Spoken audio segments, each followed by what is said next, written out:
Hey, sorry. Good morning, sports fans. Something just popped up, which was never seen before. Shamer has lost access. Let's see. It says authorize.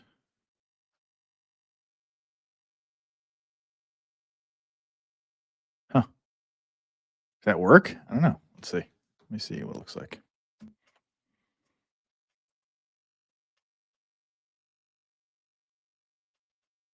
Mm-mm. What up, Kings fan? Good morning. Good morning. Morning, the WAC and the MACC today. Why? Why are we mourning those things? What happened? Are they no longer?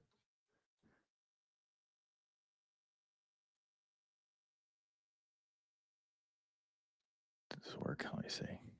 It says I lost connection to one of the platforms that oh nice. Now I got the red ring. Okay, cool. All right, sweet. That was dicey, but we figured it out. Can you guys hear me? Good morning. Gang's all here, president accounted for. Wearing my Arsenal jersey today. That is, I'll be like too small at this point. But it's a day of celebration, so thank you, Flame. So we wear it, even though probably can size up at this point. Had it for quite some time. Actually, I have a couple of Arsenal jerseys, but I love this. I love this kit. I love the kind of like the red marble effect that it has with the little cannon, the little gunner. The all-time classic logo here. Visit Rwanda, the Visit Rwanda patch, the staple Visit Rwanda patch. Yeah, it's massive. It's like a full on chaos day for the Premier League. Arsenal's celebrating at Crystal Palace, and the scenes are just insane. Insane scenes. I was texting a little Arsenal group chat that I have. There's 4 of us in the chat, and we were saying to each other, or at least I was saying, like, I didn't realize how big of a following or like how much of an impact there is in Africa. Like, it's almost as if like Arsenal was the only team that Africa roots for. I'm talking like every like Kenya, Nairobi, like all these different African nations are partying in the street today. I mean, it's like I've never seen so many people coming out of Africa rooting for Arsenal. Arsenal specifically, it seems. I don't know if it's like that for other Premier League teams, but maybe it's just the fact that, it's been 24 years. That definitely could have something to do with it, or 22 years. All right, so this is whoops, someone just fell off the monitor. This is a sports show. It's called RateGame Live. It's hosted by me. Nairobi is a city in Kenya. Yes, Nairobi is it not the capital of Kenya? Bad geography on my part. The scenes in Nairobi. Nairobi is in Kenya. That is correct. Now that I'm saying it out loud, you're right. Okay, I see what you're saying. So the show that we're in right now, it's called RateGame Live. It is a show that is going on its 71st episode.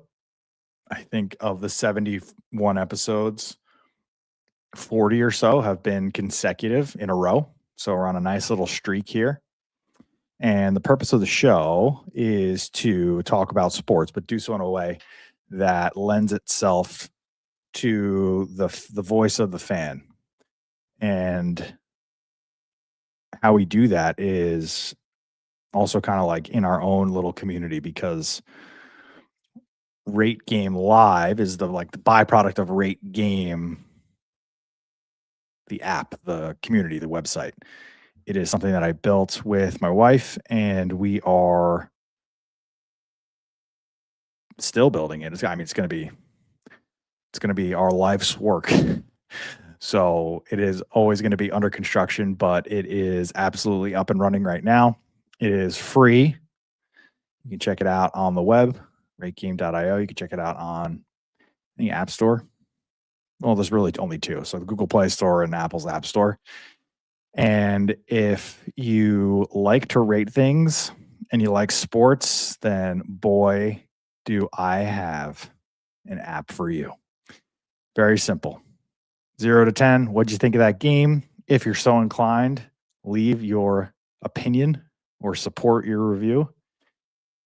And that's it. Just watch the game, you rate it, do it again. Tale as old as time. So the way that the show works, now that I gave you the little skinny, is we use the ratings from the last 24 hours to shape the show. That's what I mean when I say like the fans are the ones that power it. It's the people on RateGame rating the games that I take a look at.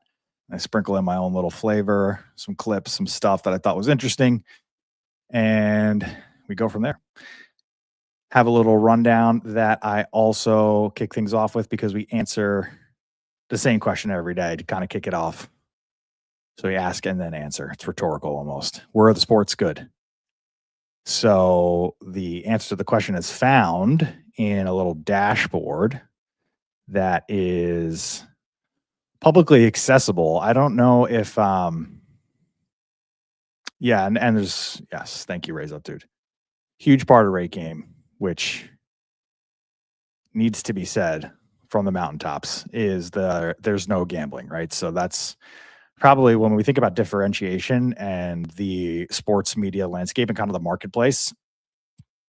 You draw a Venn diagram. It's like, okay, people that love sports, people that hate gambling or are sick of it, and in the middle, right? Like the Venn diagram is when those two circles intersect.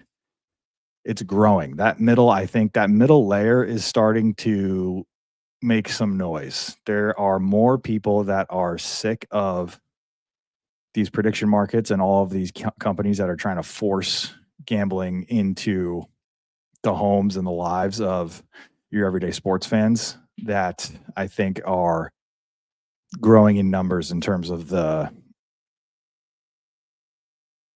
I think it's just more like the sentiment. People are just like not associating positive thoughts with any of this stuff anymore, which is good. This is like the way it should be. So I'm glad we're early, and we're very early. We're very early to this, and I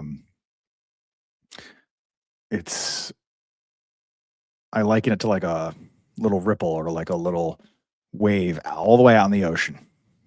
By the time it reaches the shore and it's, starting to crest, that is probably like 2 to 3 years from now. But make no mistake, the sports fans are speaking up. Absolutely. All right. So here we go. Were the sports good? We ask and then answer. Hashtag WTSG. Here's how it works. Little dashboard I'm going to show you. And we are looking at a number, right? So 6.52. That number comes from the games that were played yesterday, which is 31. The leagues that were active, which is 5. The ratings submitted on those games in those leagues within the last 24 hours, so 209. That gets you to 6.52. The 318 is people that have rated games outside of the 24 hours. So if you're going back into the RateGame archives, which goes back to March of 2024, when we started with one sport, one league, that was March Madness, college basketball, you'll be able to find games of yesteryear. So that's important because the 318 on the right goes towards the platform overall total. Platform overall total, I think we're clocking in at around, just under 235,000. So if you go by a year, if you guys want to see growth, you guys want to see like trajectory, here's how many ratings we had on the platform in 2024. Mind you, by the time that 2024 ended, we had college basketball, so that was March 2024. It was like a month. Just for March Madness. Sorry, I should be very explicit here.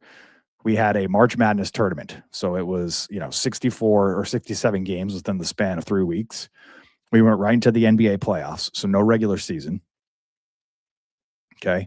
Then we went from the NBA playoffs into a full Major League Baseball season. So it was like in the middle of June. I think even there was like a 1 week of overlap between the NBA finals, which that year was the Celtics and the Mavericks. It was kind of a anticlimactic finals. The Celtics, it should have been a better finals, honestly, on paper, but just didn't materialize that way. We went right into Major League Baseball. For Major League Baseball, the fourth league, I believe that was added. It was like 1-2. I think it was Premier League and then college football, because they started almost like at the same time. But college football was like the first full, and the Premier League, like the first 2 full seasons that we did. But football even was kind of restricted because we didn't have that many users. And to put all of, D1 college football on a platform where most of the games would just have 0 ratings, I just didn't think it was good. And I also learned from, what was happening with Major League Baseball, where there was just like too many games every day for myself to keep up and like the 10 people on RateGame. So for the first season of college football, we kept it to the top 25 only. So every week I basically, when the AP poll was released, I manually updated it so that the games for the week would only feature anyone in the top 25. So every week we'd have to like edit each team in and out to maintain the idea that, people would only want to watch and rate games that were compelling and competitive. So the non-sicko needs to be, I'm just reading your comment. The non-sicko though is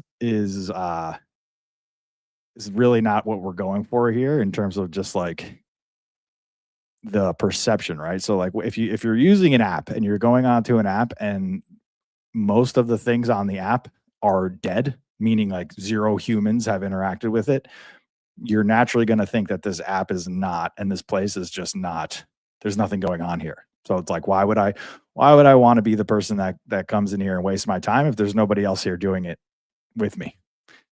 And so that was kind of the decision that needed to be made. It's like, okay, let's make sure that whatever it is that we're offering is like good and it's going to increase the chances of getting rated. So that's the approach that we took for college football in year 1. And then by the time we got to the end of that year, which is why you see, 27,000 ratings, that was the NHL and NBA season. We had both at the same time. And we also had MLS, the MLS season. No, I take that back. We had the NHL and NBA full seasons. And I don't quote me on it, but I think we might have had Major League Soccer, but I don't think so. Anyway, so 2025, obviously a much different story. We had full seasons across the board for everything that we support today. There's 10 different leagues and then 4 tournaments.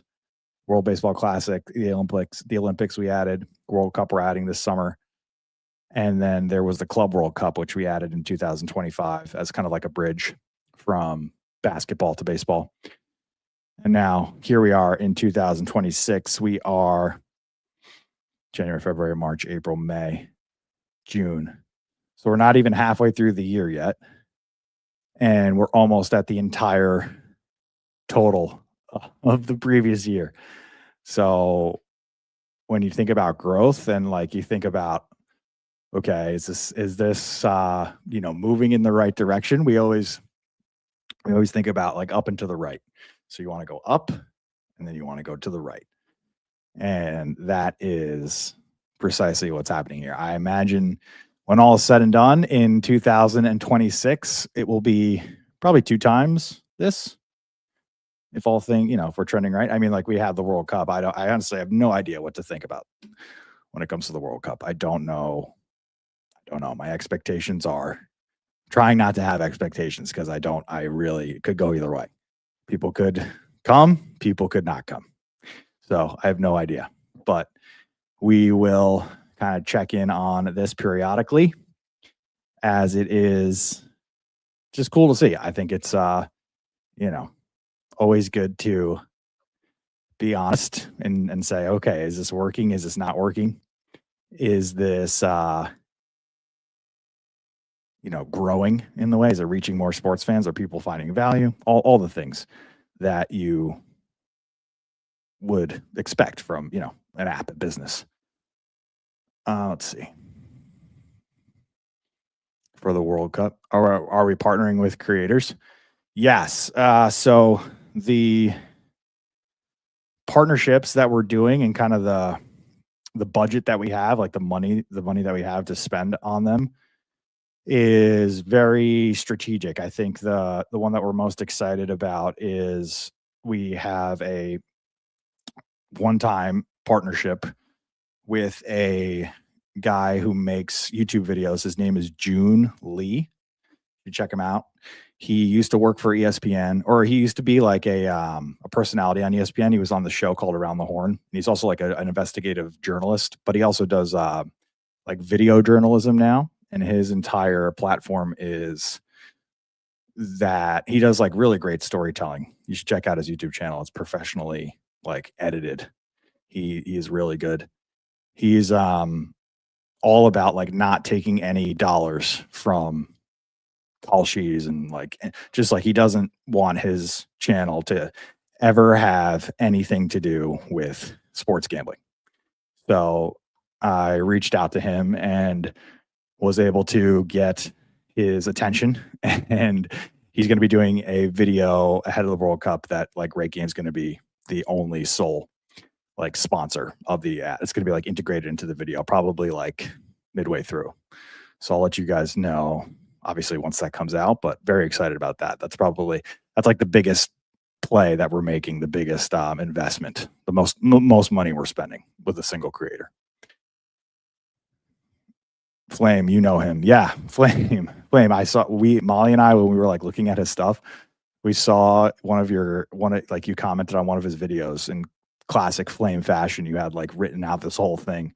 I forget which video it was, but that was a great signal to us. We were like, oh, Flame knows June, like perfect. There's got to be more Flames in the comments that hopefully will get turned on to RateGame once this video goes out.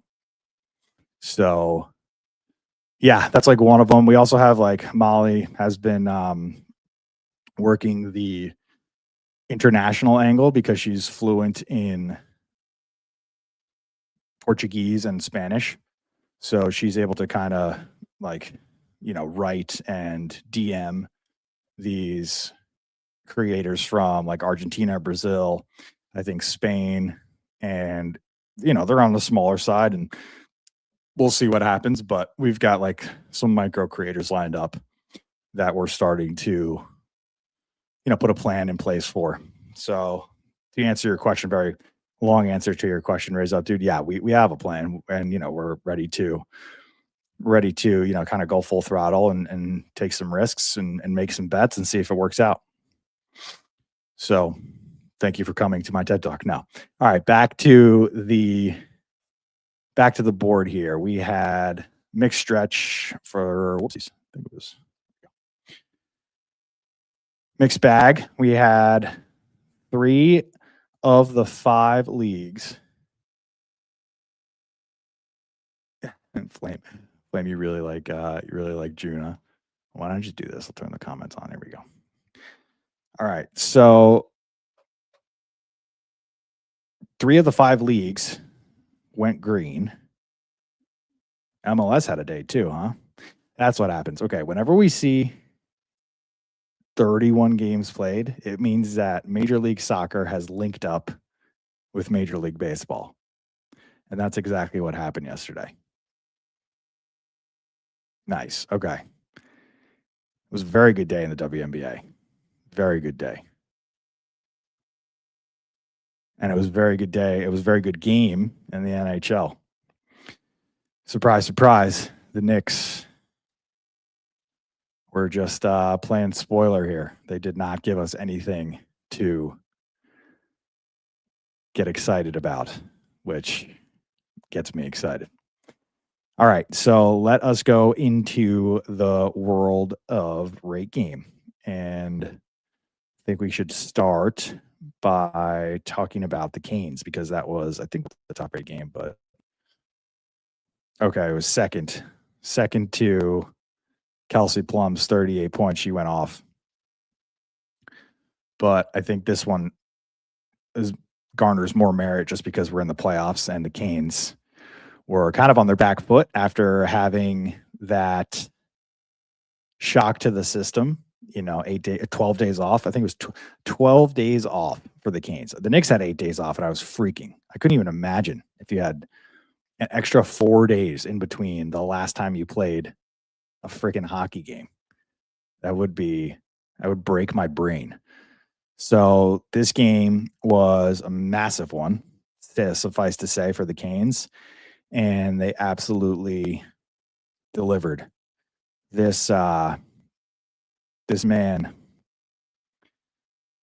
Nikolaj Ehlers, first, he had 2 goals, and they could not have come at a better time. Let me get back to my little highlight here.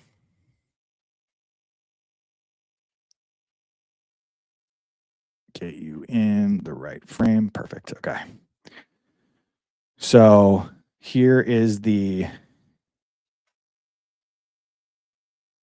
tying goal, which is like some of the craziest stick work you'll see right here. The first players on the ice on the back end. Now here's Ehlers. Turns and shoots. He scores! See the slow-mo. New type of play as Ehlers walks around Caulfield. 5-hole. Maybe off the stick of Hudson and just slows it up enough, Booch. And that's going between the legs of Dobeš. Unbelievable individual effort there by Ehlers, but a little taste. Unbelievable. Of the first players on the ice on the back end. So he was obviously, the man of the hour there. And then in overtime, this guy, he's not done yet. He gets a twofer. The outlet pass. Southfield. Moves the puck ahead. Score! An OT winner. Rips it. Second of the game for Ehlers. The Carolina Hurricanes win game 2. 3 minutes, 29 seconds into overtime. Look at this. Boom. Just splits Dobeš. Ooh. Chaos. I love the unintentional or not, just like the sequence of events where, it's a little bit of a breakaway, great pass, but then like Dobeš goes for the save. He doesn't get it, and then the immediate camera just zooms right in on him as he's legs are, split open on the ice, just absolutely defeated. It's just like such an incredibly dramatic sequence. Southfield moves the puck ahead. Right there, just hands in between his lap, just right in that moment. It just happens so quickly. Hockey always delivers in that way. I feel like there's always such a dramatic scene when a goalie lets up a game-winning goal like that. And it's just ultimate defeat right there. And it just makes for incredible cinematic sports watching. All right. And, you can't blame Dobeš, man. That's an insane goal. That's an insane goal. Southfield moves the puck ahead. Score! Oh my God. Unbelievable. 2 goals from Ehlers. So let's see the takes. Go back to my big. Nice. Ooh. Not far off. 6-2 for Habs. I would have thought this was lower, but this would be lower. But I imagine this is Breton and somebody. Yeah. Oh, Breton gave it an 8-5. Wow. I mean, the best team ended up winning for sure. We are lucky we even went to overtime. Ehlers has been great these playoffs and showed us that again last night by scoring 2 beautiful goals. They were beautiful. They were beautiful goals. I really don't know what Dobson was doing on that last one, but please never give him that much space ever again. Anderson again with spectacular performance with the spectacular. This guy is a playoff merchant. He puts the puck in when it counts the most. Dobeš was another unreal performance, but maybe would have had one back. Too many turnovers to Carolina's defense. Also, can this team get more shots on goal? There's something to be said about Montreal's puck handling. Why don't we shoot the damn puck, bro? Why don't we shoot the puck? Upsetting. Mango Man 91. Dang. The one-word ratings are always telling. And Casa. Woohoo! Needed that win. Felt like the Canes were in control for a lot of the game, but it came down to OT. Glad they were able to take it. A loss there would have been really hard to come back from. Ehlers is so cool. Yeah, man. Hade's Wrath. I love that. Canes in 5. Wow. Back on, huh? All right. This one had me on the edge with all the chances. It really should not have been decided in OT, but Nick Ehlers calls game. We will see you in Montreal. Oh, that's right. This goes back to the barn now. Oh, this is going to be crazy. So it would have been a huge blow to the Canes if this went the other way. Unfortunately, I missed every single goal. Landon. Started watching in the second period. I got out to use the bathroom. Goal. I go get my dog oatmeal inside. Goal. Then in overtime, I got my clothes out of the dryer. Guess what? Goal. Dang. That is like insanely bad timing. This game was okay. Went to overtime, and the Canes won an OT. Having only 12 shots on goal in a game that went to OT is really bad. That is actually pretty bad. Wow. No idea where the Habs offense went this game, but this was the polar opposite of game 1. Offense was gone this game, and the defense was good. Unfortunately, the Habs lost, but they still stole a game on the road in this series. The Bell Center should be insane for game 3. Yeah. I am excited for that. That will be fun. Tied up. 1-1 back to Montreal. Amazing. Amazing. All right. Let us get our board going here. Cardiac Canes. Kelsey Plum. All right. So Kelsey Plum had herself a night.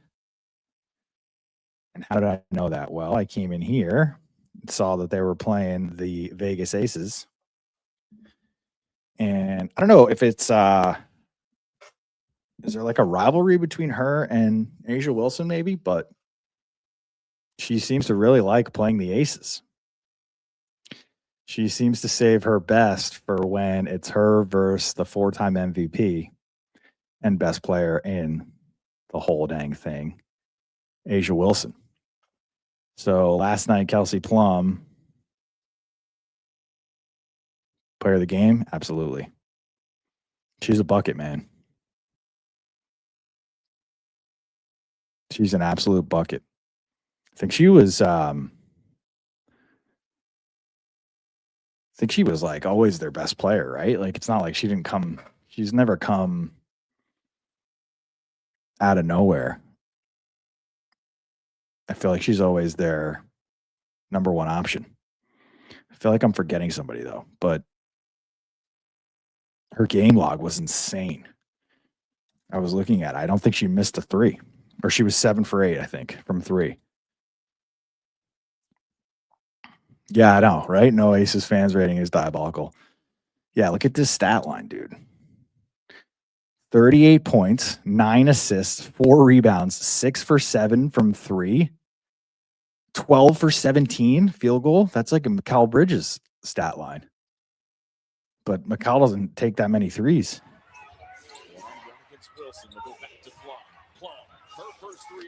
Dude, she's good.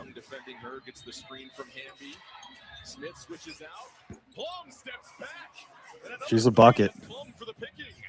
Plum for the picking. Wow. What a call. Way too much time and space for Joel Lloyd. To your point, these are simple Plum. Wow. Just feeling it. So for the Aces, Brianna Turner on the floor. Plum, what's another triple? Wow. KP, huh? Just hooping. Oh, she used to play on the Aces. Is that why? Yes. Okay. So we have like the former team juice flowing. Always never underestimate a ex-player playing against their old team. Ever. They just like, it's almost like a superpower. They can power up as soon as they put that jersey on. Sparks 2 and on the road with the win against Mercury and the Aces. Wow. Is that obviously behind Asia? Did Asia win that year? Was that her like third?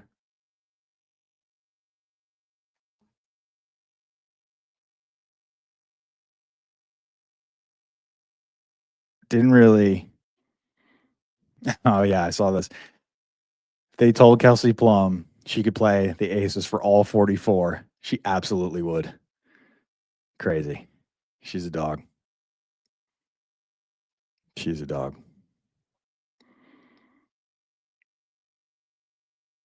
I feel like I'd rather have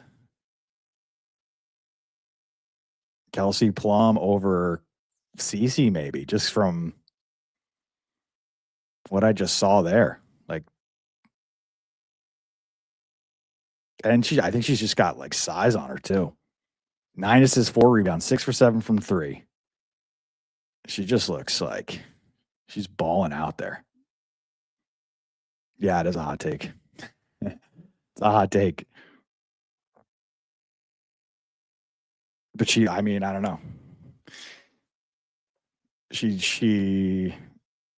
I just haven't seen Cece put up a game like this season yet. So I'm sure once she does, I'll flip back. I got a soft spot for Caitlin Clark. I think she's awesome. All right, so Plum does her thing. Let's see. We got any Sparks fans? We got one. We got one Sparks fan. Darth Plague. This game went a lot better than their last meeting. Plum at 38 points as the Sparks get redemption over the Aces. Nice. Number 1 Sparks fan. Here we go. 8-6 from the neutrals. No Vegas Aces fans. Plum is leading the W in scoring. Let's go. Wow. That's amazing. Good for her, man. If I had to guess, it's probably Plum, then maybe who's also a bucket? Is it Beckers? Plum, Beckers, maybe CC even on the list? CC even on? She's gotten off to like a pretty slow start. Clark is third. Okay. Asia second, Clark third. Nice. Should be a fun MVP race this year. All right. Knicks Nation, man. Look, I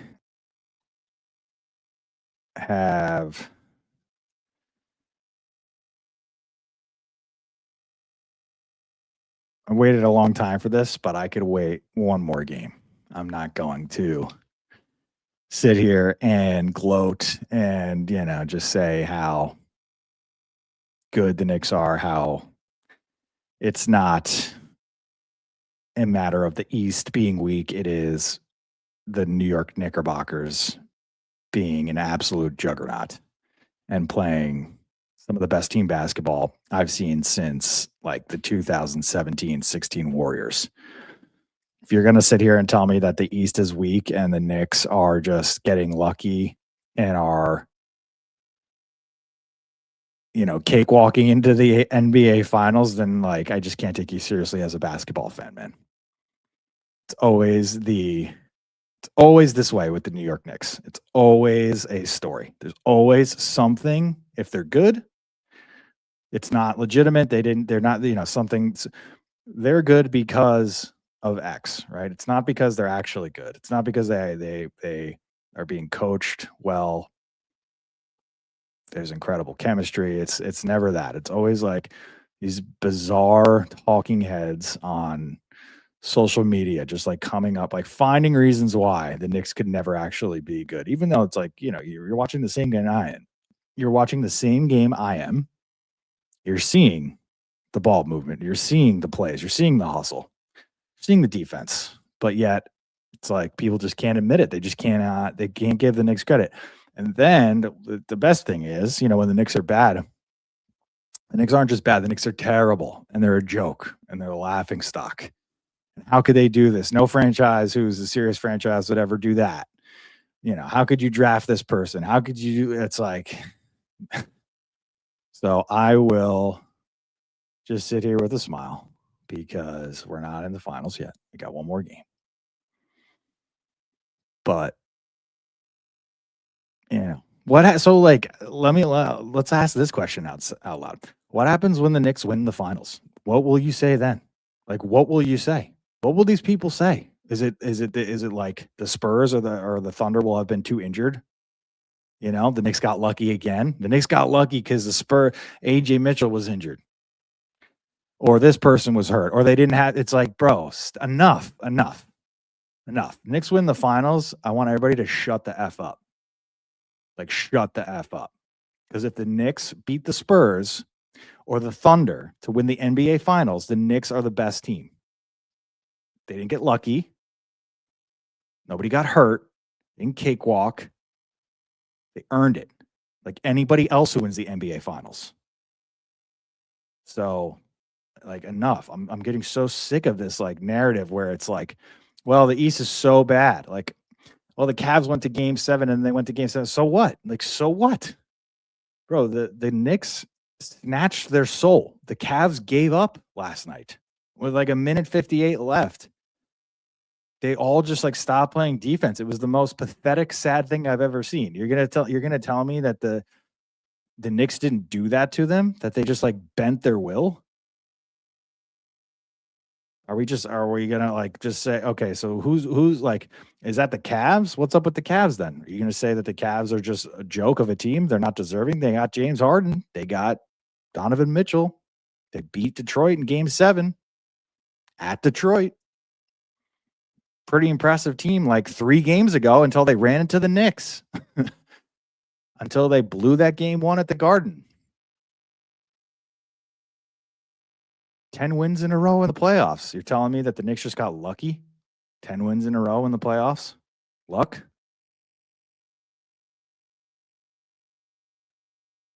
I just can't take you seriously if that's like you're going to really try and make a case.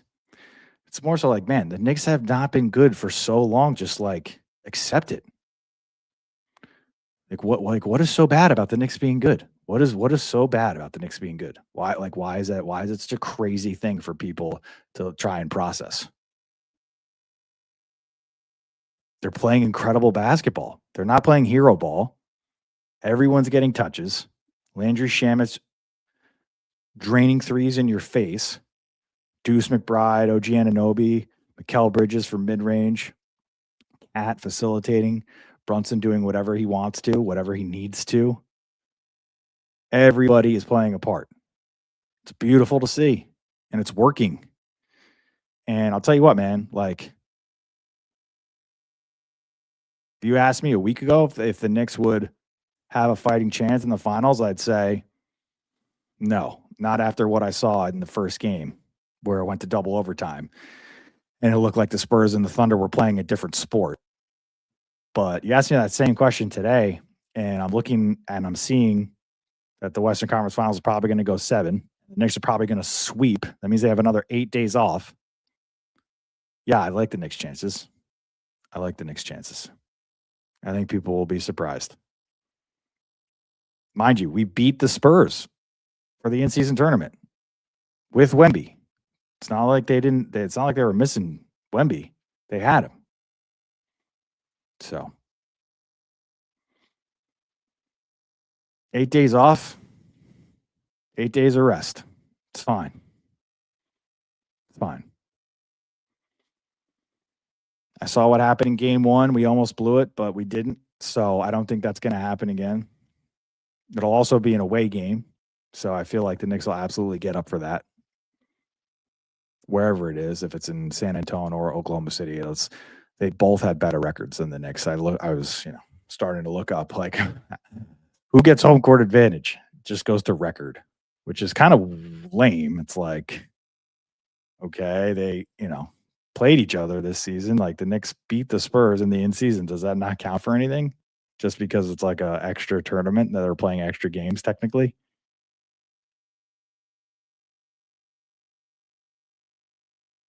No, that's not true, Flame. Because the 2017 Cavs had a streak of 10. 2017 Cavs did it too, and they lost. They made it, but they lost. Obviously, to the 2017 Warriors, who also had that. So, yeah, this is not my monologue yet, surprisingly. Longer than 10. So the Cavs was 10 on the dot. You're saying if the Knicks win 11, so the Knicks are not in rarefied air yet. Yeah, CJ, man, those 2 1-point wins, those 2 little season savers. If not for CJ McCollum, the Knicks would have 12. Knicks wouldn't have a playoff loss yet. We'd be on some 2017 Warriors trajectory right now. Crazy to think about. 2017 Warriors, 1990 Spurs, 2001 Lakers are the only teams to win 11 or more. Okay, so now 11. All right. So not 10 or more, 11. 11 is going to come on Monday. So we'll see. We'll see what happens. Landry Shamet, player of the game. Yeah, I agree. Absolutely. Month I've seen the Knicks undergo a complete metamorphosis. They have emerged from the regular season cocoon as an absolute basketball juggernaut. There's not a single weakness in this team other than they win so much and so convincingly that they don't have any opportunities to play in close games.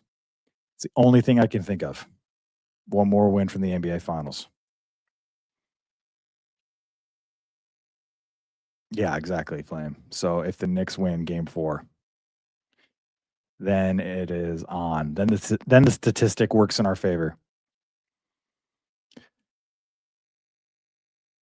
I can officially say with confidence the New York Knicks are going to the NBA Finals. I know it's not official and Cavs could win Game 4, but after watching this game, I have zero faith. No, Cavs are broken, man. Cavs are not winning Game 4. I feel like the Cavs don't even want to show up to Game 4, especially how the end of that game ended. That was like I've never seen a team so broken. The Knicks just like snatched their soul, man. Knicks were like out here. Season finale of Survivor, just getting those torches and just like tribe has spoken. Snuff. Your vote, you're done. I think Cavs are done.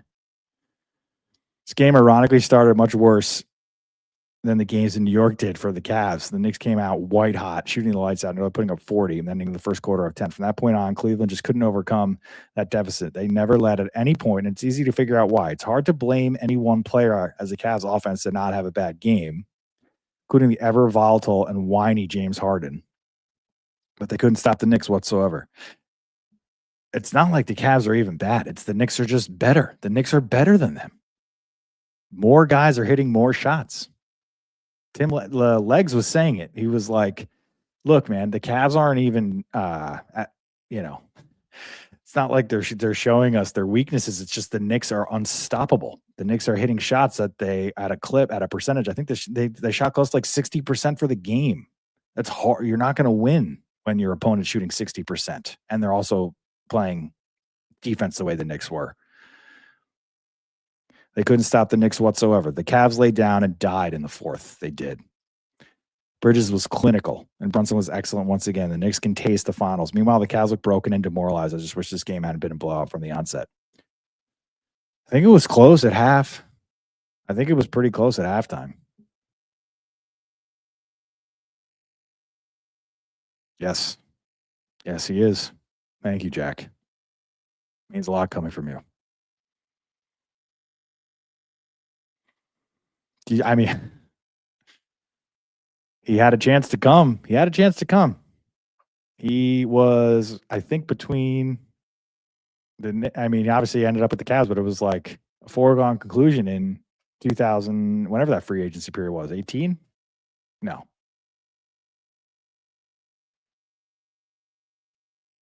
God, it wasn't 18, was it? Maybe, actually, now that I think about it. Because that was a shock. I was shocked. I thought it was a foregone conclusion because he's like, the local kid, Mets fan all his life, all that stuff. No. I was like, another swing and a miss. So highlights from this game is actually more about what happened here. So and go to the big board first.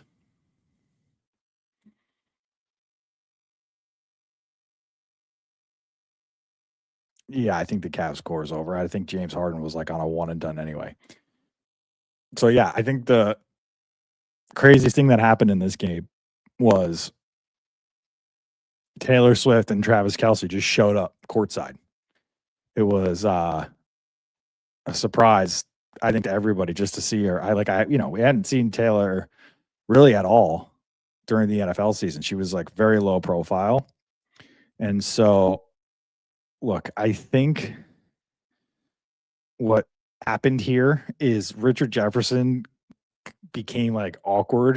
I'm going to give him the benefit of the doubt, but for some reason he just like didn't let this joke go, and it was immediately bizarre. It was like really it didn't land, it didn't work, and the fact that he doubled down on it, I think, just made it like just so cringy and so bad. And here's I'll let it run, and then I'll speak about it.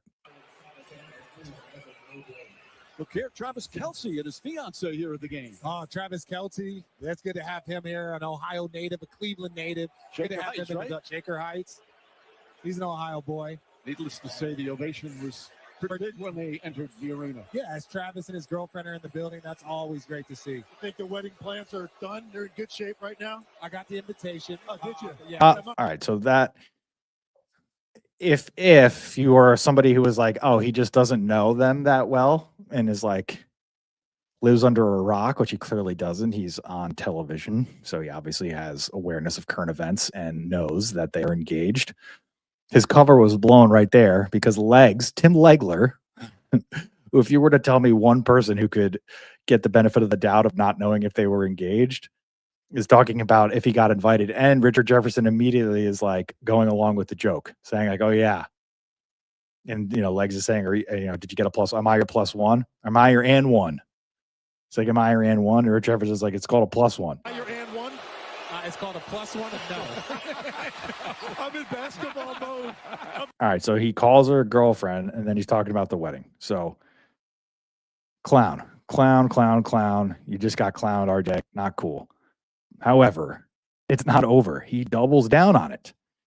He then, in the very next sequence,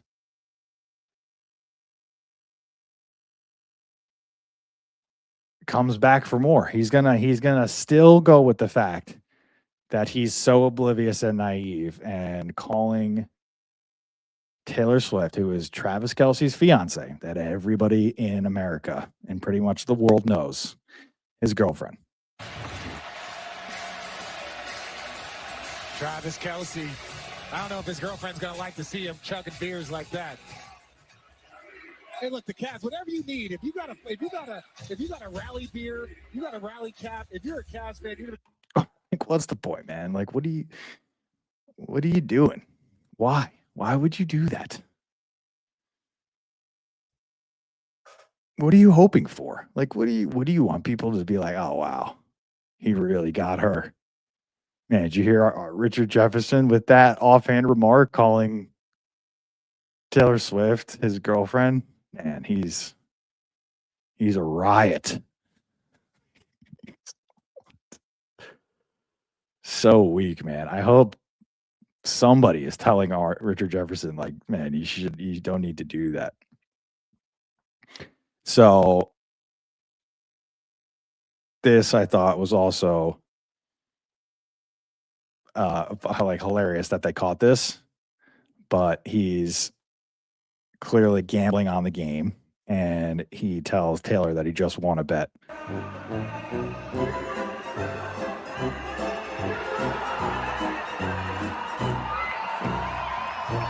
How much did you win?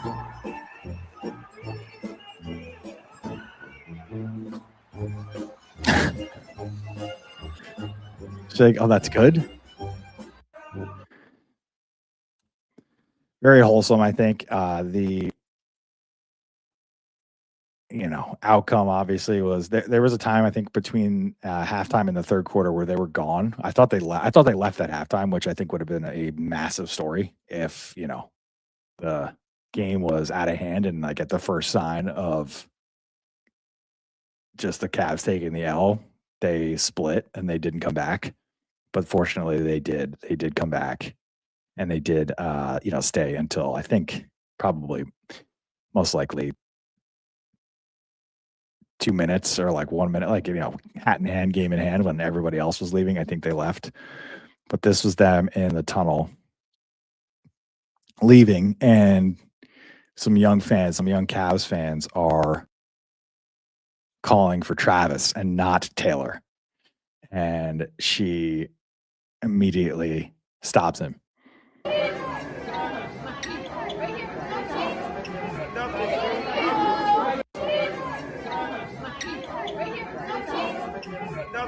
Awesome. So say what you want about Taylor Swift. I think her and Travis are an awesome couple. I think she is super supportive. I think she gets it. I think as a fiance, that's exactly how you want your significant other to support you. And so, Richard Jefferson, take notes, brother. I think Richard Jefferson's single, probably for good reason. Guy is clueless. And the segment and kind of like the tie-in there is, so they're at the Cavs game. Obviously, that's a Travis Kelce thing. He's an Ohio boy, Ohio native. She's supporting him, showing up. They're sitting courtside. They become the talk of the game. You have some wholesome moments, some interactions. He's chugging a beer. She's supporting him. And then you have another power couple where over in Major League Baseball, Livvy Dunne is supporting her man, Paul Skenes. Skenes Day, as they say.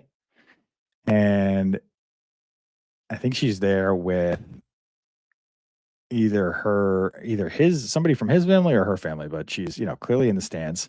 It's an away game. It's at Toronto.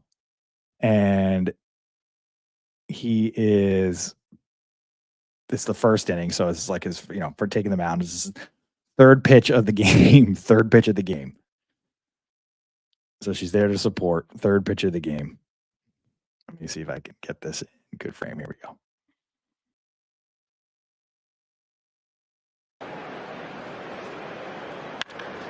This is crushed and gone.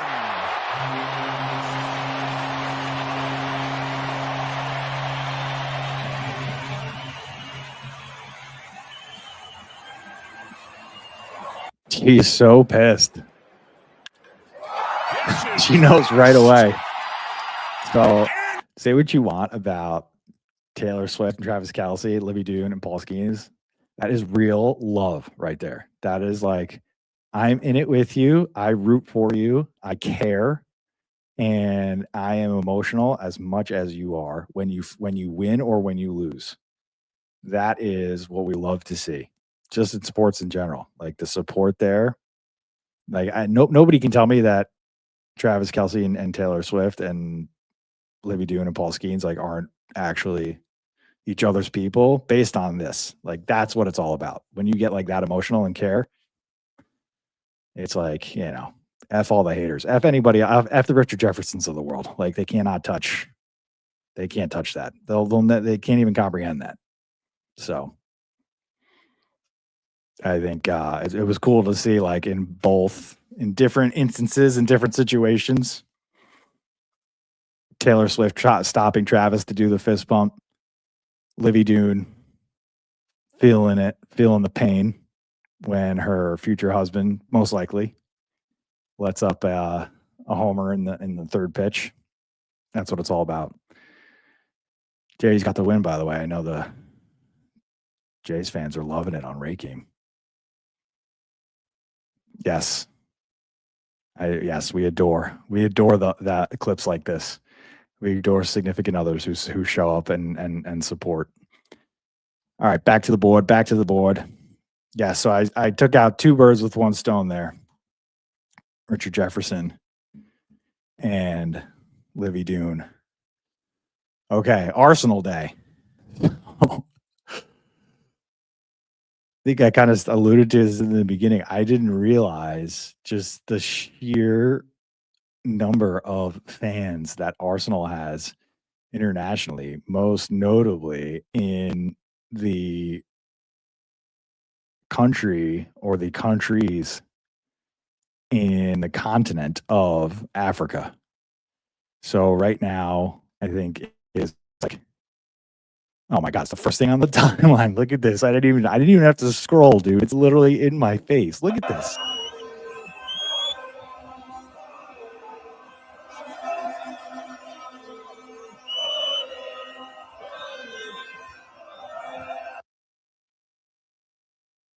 Okay, so here we go. This is Kenya.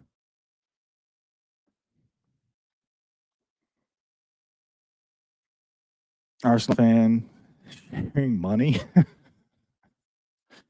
Here we go. Here's Uganda. Mind you, I haven't typed in anything in my timeline. I'm literally just scrolling.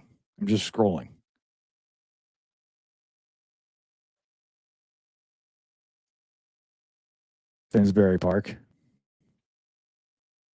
Look at this. Wow.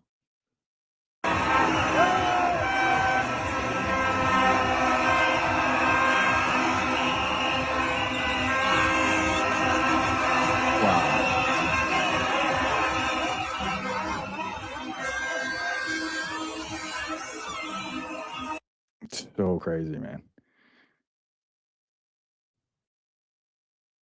Free food for all fans at the market today.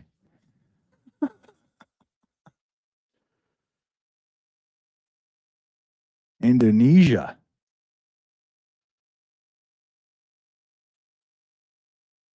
Bro, I like, look at this.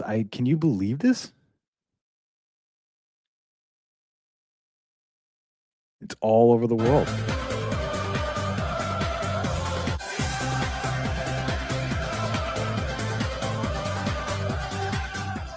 Wow. What is this? Arsenal fan. Oh, he's drinking Man City.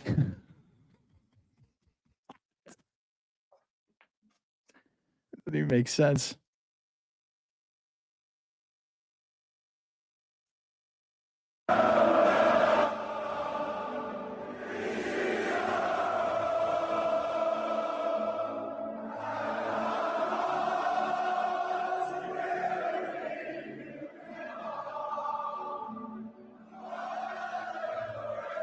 So crazy. Vietnam. Wow.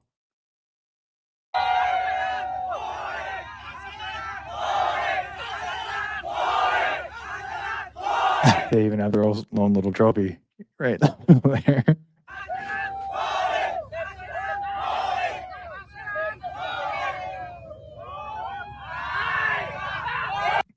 The Gooners, yeah. Gooners, Gunners, come on, you Gunners. I feel like it's just a variation of that, but that is very funny, Jack. I'm with you on that. I love it. I lead into it.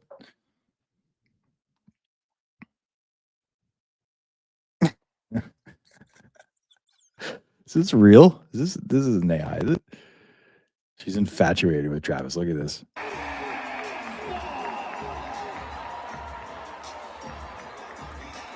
She thinks he's so silly. Also, Cleveland is ridiculous for this, by the way. They put the court below your feet, so you have to like You have to like pick your feet up over the court. I think they do it as like as a tactic to the away team on the bench to give them like a disadvantage because their legs will be, they'll just be cramped the whole game. But then also, like, look at all these people having to pick their feet up out over the court. Like they're technically like sitting below the court, but they're opting to pick their feet up out over it and put it on the hardwood. Oh, from yesterday's tea time, Wagner played a big role in. Wow, smart man.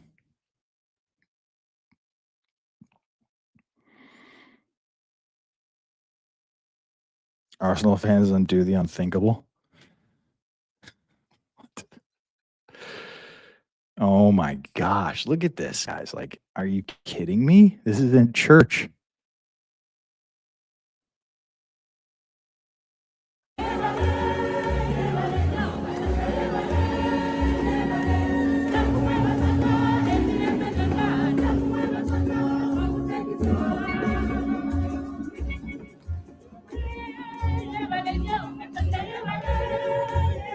I mean, when they say football is a religion, this is exactly what they mean. It's exactly what they mean.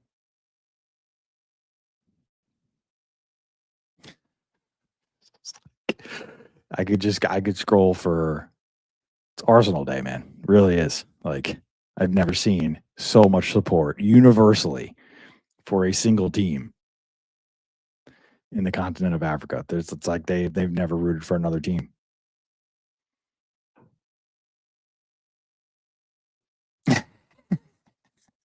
Here's Taylor directing Travis to more fans, to more kids.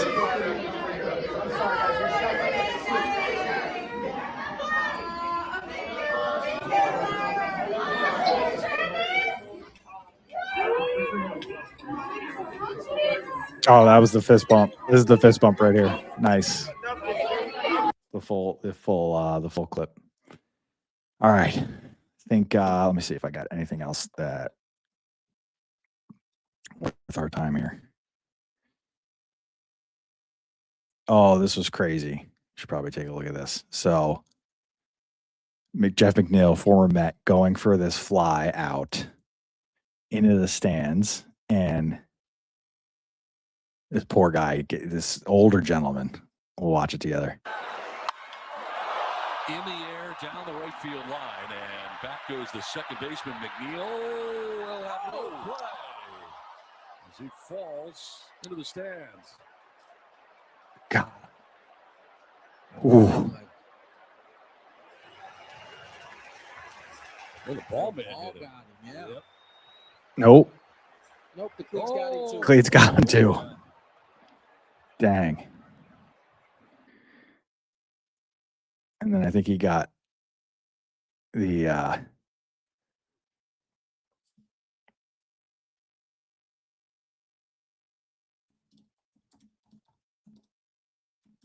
I saw this. It's like you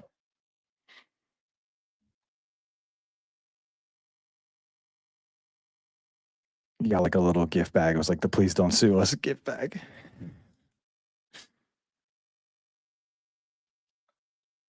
I don't know if I saved it, but basically somebody from the Padres came over and was like, after this guy took a cleat in the face and gave him like a little goodie bag full of, like, I imagine Padres gear. Nasty. The only other thing I thought was funny was, okay, so this is so good. So the Giants have had they've been getting a talking to from Major League Baseball from some of their celebrations that they do after the games have ended. I'll leave it at that. But if anybody has ever watched or seen the Key and Peele skit where the touchdown is flagged or fined, this is a continuation of that. So they're basically just kind of giving it back to Major League Baseball, and they're doing a parody of this Key and Peele sketch. If you haven't seen it, I highly recommend. The Giants come back with a day game, and Mike, they put it to the White Sox in the 4th and 5th inning. That's a flag. This one. Well, they really did. You set it up. The Giants come back with a day game, and Mike. So they good. put it to the White Sox in the 4th and 5th inning, and they needed this one. Well, they really did. He's called the Hingle McCringleberry or something. Very creative. Kings fan hates it. I wonder why. All right. I think it's time, folks. I think it's time for ourselves. We deserve it. Yes, you do. You do need vibes. That's right, Flame. You need vibes all the time. All right, here we go. Let's get our globe up. Let's get our globes up. Let's globe it.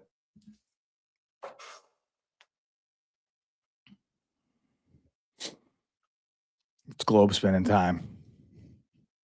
Here we go. 15 left. Wow. Norway. Haaland. Let's go. Wow. Erling, the creature. First World Cup for him. Okay. Ooh, I didn't know Norway separated like that. Interesting. Look at that. It's all the way up there. Wow. That's why they have so much snow. That's why it's like winter all the time. All right. 4 World Cup appearances. Best finish round of 16. If you are from Norway, you are Norwegian. Largest city is Oslo. Population of 5.5 mil, so under 6 million people live in this entire country. They're on Kroner. The Kroner. They are speaking Norwegian. So if you're from Norway, you're Norwegian, and you also speak Norwegian. And your capital is Oslo. Their government's a parliamentary constitutional monarchy. 33rd ranked country in the FIFA rankings. They are part of UEFA. They have first time Norway's been in the world. Wow. Here we go. It's a little flame fact for you.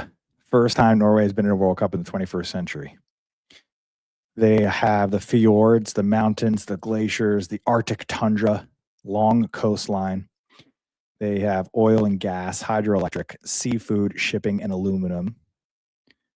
So very sweeping views in Norway. The fjords. They're very considerate of the environment. Main exports, crude oil, natural gas, fish, and aluminum. Main imports, cars, computers, pharmaceuticals, and machinery. Flag. Historic color of Denmark is the red, which ruled Norway for centuries. The blue is the union with Sweden at the time of adoption, and the white is independence and a nod to France's tricolor liberty. Very cool. Their culture, lutefisk, brown cheese, lefse. The Norwegian typography is like so, like what, like the little circle over the A. I don't know how to pronounce that. Farika, small hove. Did you know Norwegian sovereign wealth fund is the world's largest? About 250,000 per citizen. Wow. Sovereign wealth. That means that the actual government just has a lot of money that they invest and keep and grow. Key dates: 1905, independence from Sweden. 1969, North Sea oil discovered. 1998, round 16 at the World Cup.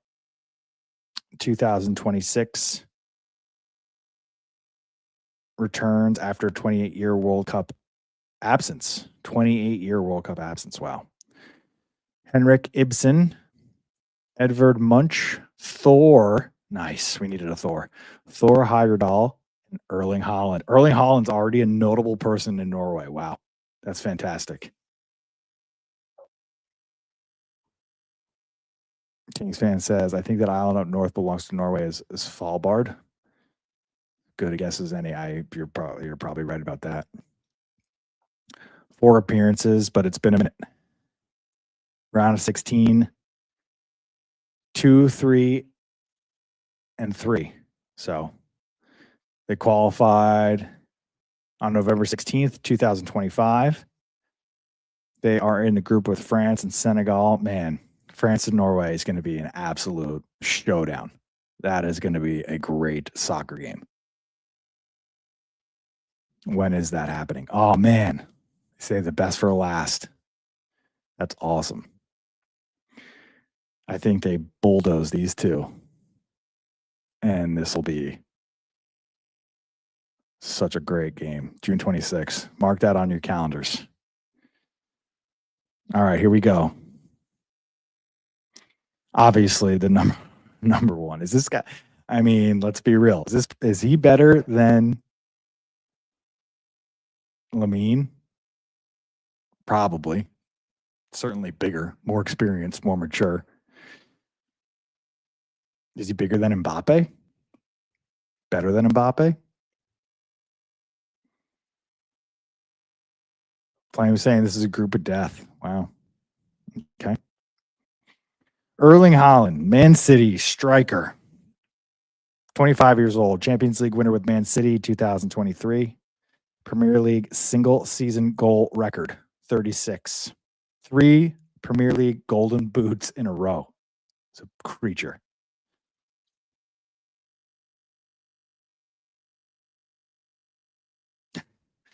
One game, maybe? Flame? It's a great question, but. Oh. The record is only 2 assists? What do you mean? 2A? His father, half Inge, once held Manchester City's record for most yellow cards. Erling now holds their goal record. Oh, Auth Inge is on there. That's so funny. Oh, ignore the A. The record is 2. Yeah, I think one game he could definitely have a hat trick. Martin Odegaard is the captain. Martin Odegaard is on Arsenal. 27 years old, Arsenal captain, youngest player in Euro qualifier history, 15 years, 15. Wow. Youngest player in Euro qualifier history, 15 years old and 253 days. Real Madrid loanee turned league regular. Did you know? Signed for Real Madrid at 16 after every top European club tried. Drove a tour bus around their training facilities to court him.